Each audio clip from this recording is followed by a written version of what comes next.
그 어느 말도 비교할 수 없도록 엄청난 영향을 역사를 두고 끼쳐왔고 앞으로도 끼치게 되는 말이 있다면 그것은 오늘 본문 말씀에 등장하는 말입니다.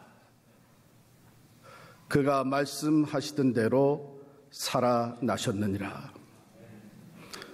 그가 말씀하시는 대로 살아나셨느니라.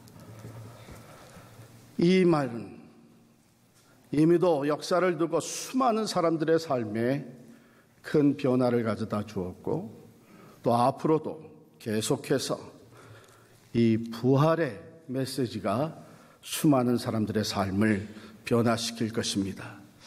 예수님이 이 땅에서 살아가시기 전 또 살아가신 후 그 전후에 수많은 사람들이 나타나서 메시아닉 무브먼트를 일으켰었습니다.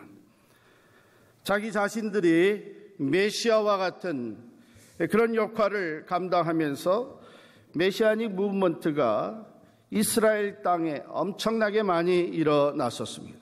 그런데 그 모든 메시아닉 리더들은 죽임을 당하든지 또 생명을 다해서 죽게 되었고 많은 경우에는 사형을 당하기도 했습니다. 그들의 죽임과 함께 그들이 일으켰던 메시아닉 무브먼트는 다 콜랩스되고 말았습니다. 리더가 죽었고 그것으로서 모든 것은 끝나고 말았습니다. 그런데 하나만은 예외였습니다.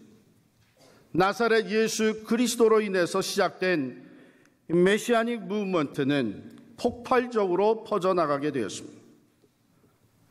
근 300년 만에 그 거대한 로마 제국에 퍼져나가게 되었고 역사를 두고 오늘날까지 계속되어지고 있는 것이 바로 예수 그리스도를 통한 구원의 무브먼트입니다. 뭐가 다르습니까? 다른 모든 메시아닉 무브먼트를 일으켰던 지도자들은 죽음으로 끝났습니다. 그러나 예수 그리스도는 죽으셨다가 다시 살아나셨습니다. 바로 이것으로 인해서 예수 그리스도의 구원의 역사, 그가 일으킨 메시아닉 무브먼트는 그 어느 것도 비교할 수 없는 엄청난 영향력을 끼치면서 역사를 두고 땅끝을 향해서 무브먼트가 계속되고 있습니다. 우리가 잘 아는 대로 지난 금요일 오후 3시 유대인의 안식일이 시작되기 전에 예수님이 십자가에 달려 돌아가셨습니다. 안식일이 일단 시작이 되면 장사 지내는 것도 허락이 되지 않습니다. 그런데 안식일이 시작되기 전 오후 3시에 예수님이 숨을 거두셨습니다. 그때까지 자기의 정체를 숨기면서, 즉 나도 예수를 추종하는 예수의 제자라고 하는 그 정체를 숨기면서 지내왔던 아리마대 사람 요셉이 더 이상 견디지 못하고 예수의 제자인 자기의 모습을 노출시켰습니다.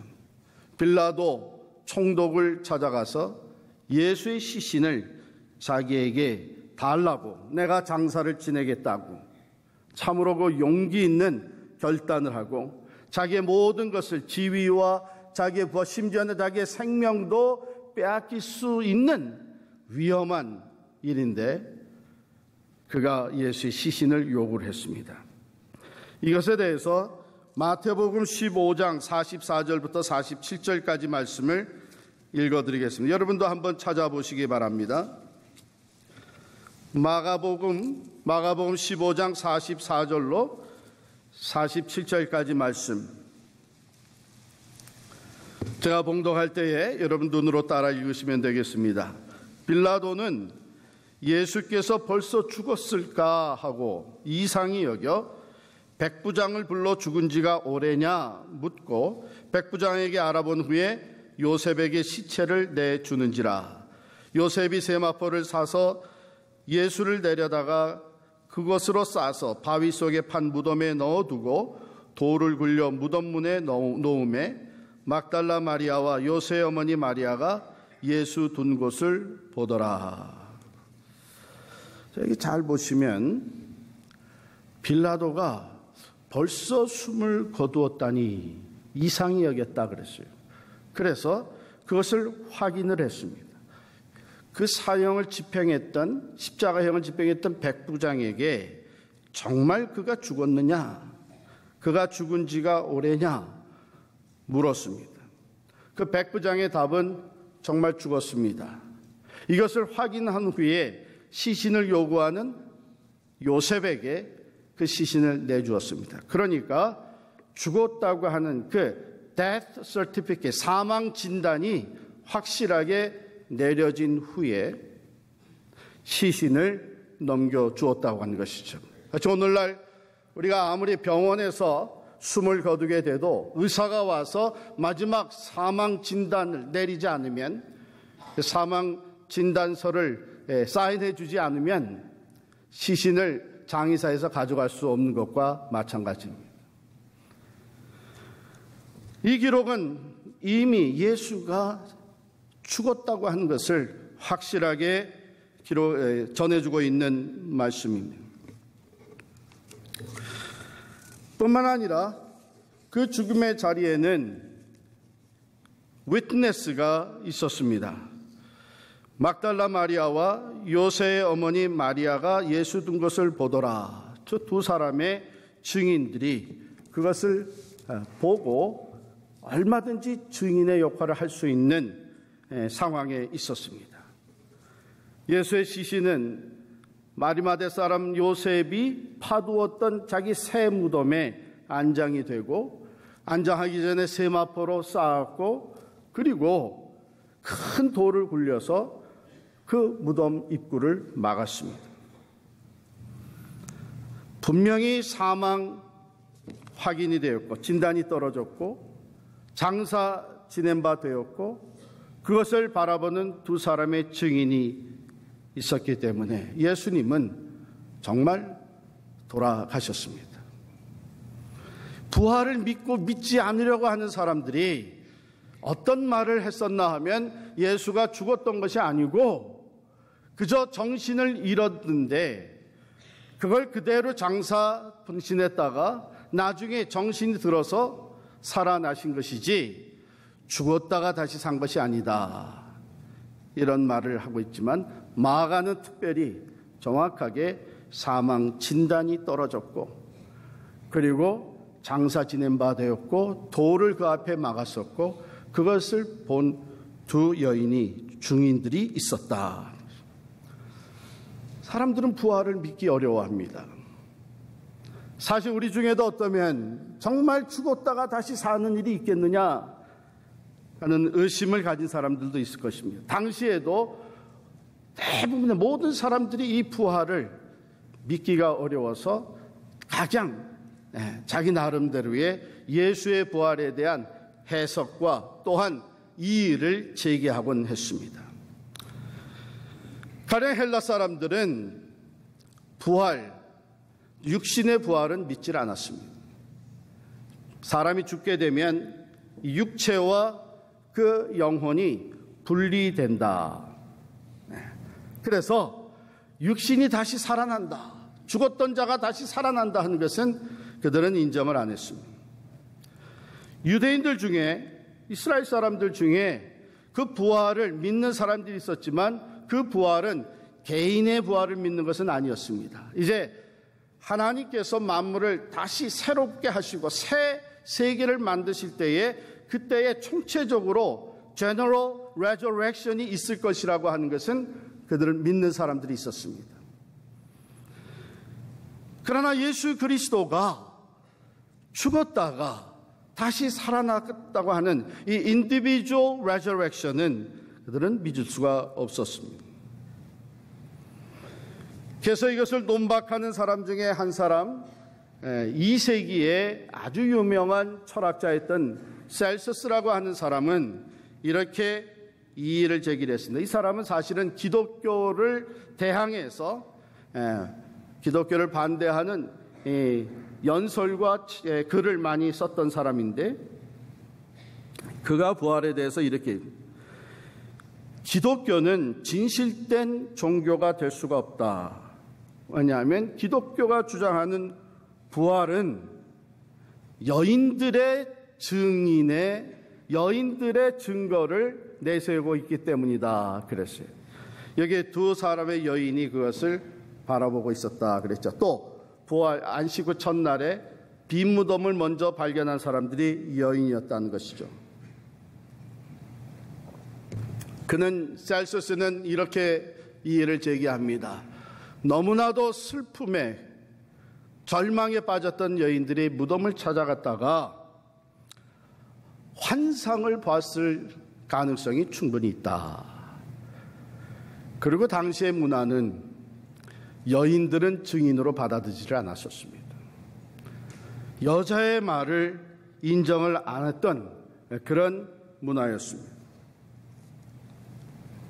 그런데 이것은 헬라뿐만이 아니라 유대인들도 다 마찬가지였습니다. 여자의 인격을 존중하지 않았던 당시에 여자들의 테스티머니는 재판정에서 신임되어지지 않았던 것입니다. 그러니까 이것은 제자들이 거짓을 만들어낸 것이다, 이렇게 이의를 제기했는데, 그것이 오히려 제자들이 한 얘기가 더 사실이었다는 것을 인정하는 얘기가 되고 말았습니다. 왜냐하면 예수의 제자들이 그 당시의 문화를 너무나도 잘 알고 있었습니다. 유대인으로서 여인들이 증인으로 받아들여지지 않는다고 하는 것을 그들은 너무나 잘 알고 있었습니다. 그렇다면 만일 거짓을 만들어내는 일이었다면 이런 기록을 안 했을 거예요. 그러나 있는 그대로, 사실대로 그것을 거짓으로 치부하건 말건 일어났던 사건을 그대로 기록한 것이 바로 복음서의 이야기입니다. 여러분 같으면 그 당시에 이런 거짓말이라면 이런 거짓말을 만들어냈겠어요? 또한 이렇게 반박을 하곤 했습니다. 예수를 따르던 제자들이 전부가 다 모두 그들의 인생의 꿈이 다 산산조각이 나고 큰 시리와 절망에 빠져서 그들이 망상을 보았다.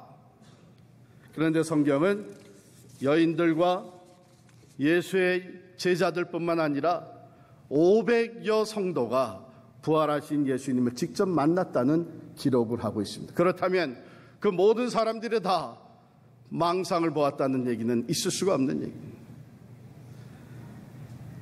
더더욱 예수의 제자들은 이 부활의 증인이 된 후에 그 모습이 완전히 바뀌었습니다.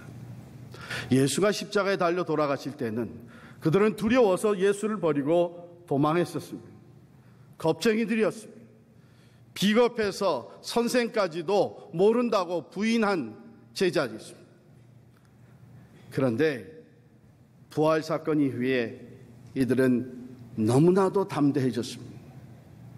예루살렘을 떠나지 아니하고 그곳에 남아 있어서 부활하신 주님이 약속하신 대로 성령을 기다렸고, 성령 강림과 함께 그들은 목숨을 내걸고 예수의 십자가와 부활을 증거하기 시작을 했습니다. 거짓을 만들어 놓고 목숨을 내걸며 이런 짓들을 했겠습니까? 그러나 그들은 부활하신 주님을 직접 만났고, 또한 그가 영으로만 보여진 것이 아니라 육체로 부활하신 것을 보아서 만지기도 했던 이들은 이제는 두려울 것이 없습니다. 실제로 그들 중에 많은 사람들은 부활의 예수를 증거하다가 목숨을 잃어버리는 순교를 당했습니다.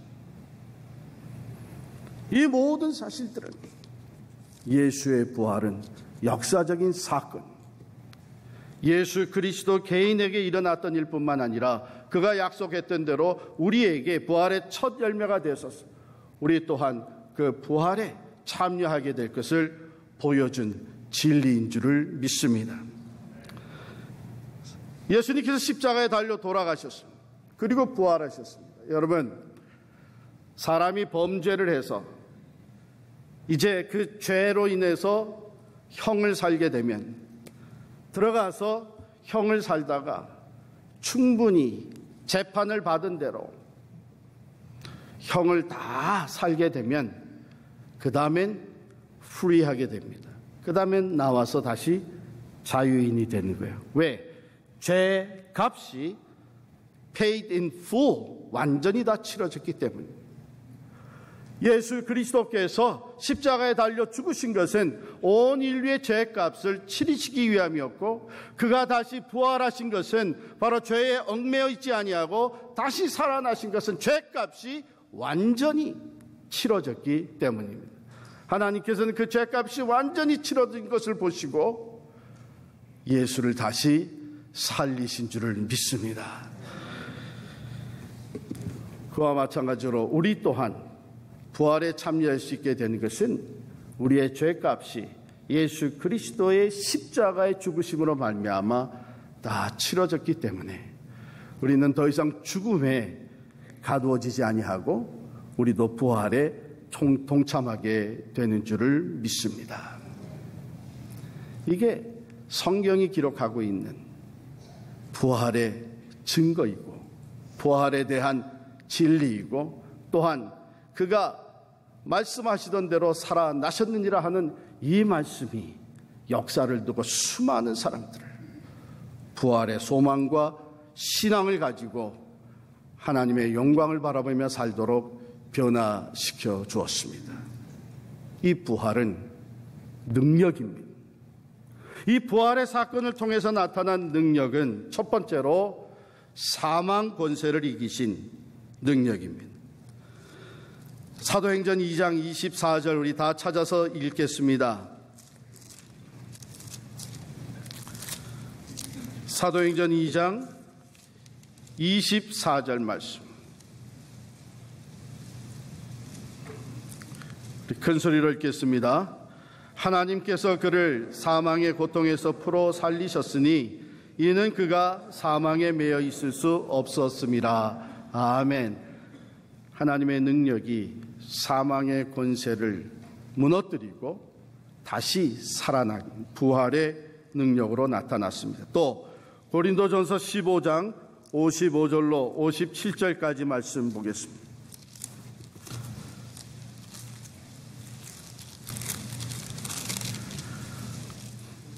고린도전서 15장 55절로 57절까지 말씀 우리 큰 소리로 같이 읽겠습니다.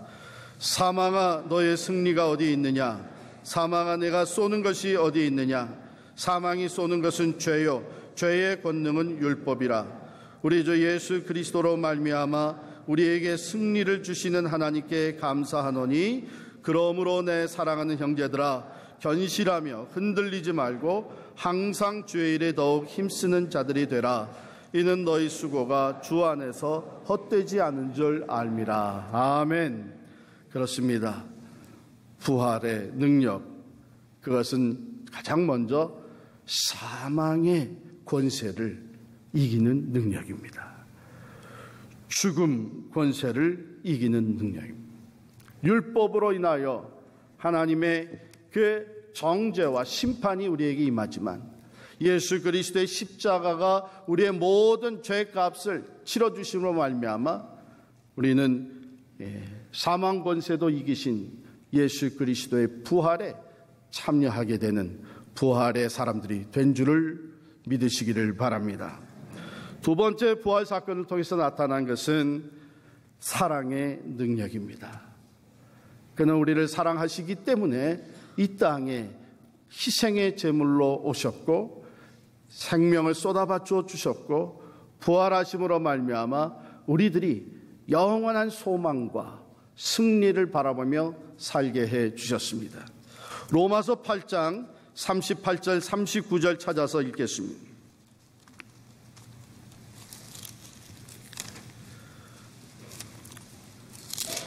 로마서 8장 38절 39절 두 절을 우리 큰 소리로 읽겠습니다. 내가 확신하노니 사망이나 생명이나 천사들이나 권세자들이나 현재일이나 장래일이나 능력이나 높음이나 깊음이나 다른 어떤 피조물이라도 우리를 우리 주 그리스도 예수 안에 있는 하나님의 사랑에서 끊을 수 없으리라. 아멘. 하나님의 사랑의 능력은 죽음조차도 우리와 하나님과의 관계를 끊을 수가 없는 것입니다. 죽음을 이기시고 부활하신 그 주님으로 인해서 우리는 영원히 하나님과 함께 이 사랑의 줄로 매여 있는 것을, 죽음의 순간이 우리의 삶에 찾아올지라도 우리를 사랑하시는 하나님으로 말미암아 우리 또한 죽음 너머에 영원한 생명을 소유하며 영원한 하나님의 집에 이르는 부활에 참여하게 될 것을 우리로 하여금 확신하도록 말씀을 주신 것입니다. 그러므로 예수 부활의 사건은 이 사랑의 능력을 우리에게 보여주는 사건이었습니다. 세 번째로 부활의 능력은 곧 말씀의 능력입니다. 부활의 아침 예수 그리스도의 무덤을 찾아갔던 두 여인에게 들려온 말씀은 그가 여기 계시지 아니하고 말씀하신 대로 살아나셨느니라. 하나님의 말씀은 능력인 줄을 믿습니다. 말씀대로 이루어지는 것입니다. 예수님이 이 땅에 살아계실 동안 십자가의 고난뿐만 아니라 부활에 대해서 말씀하셨고, 말씀대로 십자가에서 생명을 쏟아바쳐 주셨고, 또한 말씀대로 다시 살아나셨습니다. 하나님의 말씀은 그 말씀하신 그대로 이루어지는 능력이 있음을 믿습니다. 그러므로 우리가 접하는 이 부활은 그저 나이스한 분위기나 또는 카드나 캔디나 또 연결되지도 않는 래빗, 토끼나 이런 것 가지고 잠깐 좋은 분위기를 만들어내는 것, 그게 아닙니다. 부활은 능력입니다. 살아있는 능력입니다. 사망 권세를 이기는 능력입니다. 사랑의 능력입니다. 그 어느 것도 떼어놓을 수 없는 하나님과 우리 사이에 맺어진 사랑의 능력입니다. 그것은 또한 말씀의 능력입니다. 말씀하신 대로 이루시는 하나님의 능력이 그대로 증거된 사건입니다. 사랑하는 성도 여러분, 이 부활의 신앙, 부활의 영성이라고 하는 것은 잘 들으시길 바랍니다. 우리 삶 속에서 죽음이라고 하는 것, 어두움과 절망적인 것, 또 낙심되는 것, 고통스러운 것, 이런 것들을 제거해 주는 것이 아닙니다. 우리 삶에는 여전히 여러 형태의 죽음이 존재합니다. 거짓과 불의와 시기와 증오와 탐욕과 또한 부패와 폭력과 두려움과 실패와 절망, 우리의 삶에는 이것들이 여전히 존재합니다. 그러나 부활의 신앙을 가진 사람들은 더 이상 이 어둠과 죽음의 법칙에 지배를 받지 않습니다. 아무리 그것이 우리의 삶에 여전히 공존하고 있다고 할지라도 더 이상 그것으로 인하여 좌절하고 절망하고 삶을 포기하는 일이 없습니다. 왜냐하면 우리는 죽음의 법칙에서 이미 벗어나서 생명의 법칙인 사랑과 진리, 구원과 영생, 의와 화평이신 예수 그리스도의 생명에 동참한 사람들이 되었기 때문입니다. 그러므로 부활의 증인다운 삶을 산다고 하는 것은 바로 우리의 삶에 어떤 상황 속에서도 좌절하거나 낙심하지 아니하고 두려워하지 아니하고 부활의 아침을 바라보며 부활의 능력을 의지하고 부활하신 주님이 오늘도 나와 함께 계셔서 죽음의 권세를 이기게 하시고 사랑의 능력을 나타내 보여주시고 말씀대로 이루시는 능력으로 내 삶을 이끌어 주신다고 하는 확신 속에 살아가는 사람들이 바로 부활의 사람인 줄을 믿습니다. 오늘 부활주일에 하나님이 주시는 이 부활의 신앙으로 충만한 여러분과 저의 삶이 될 수 있기를 간절히 축원합니다.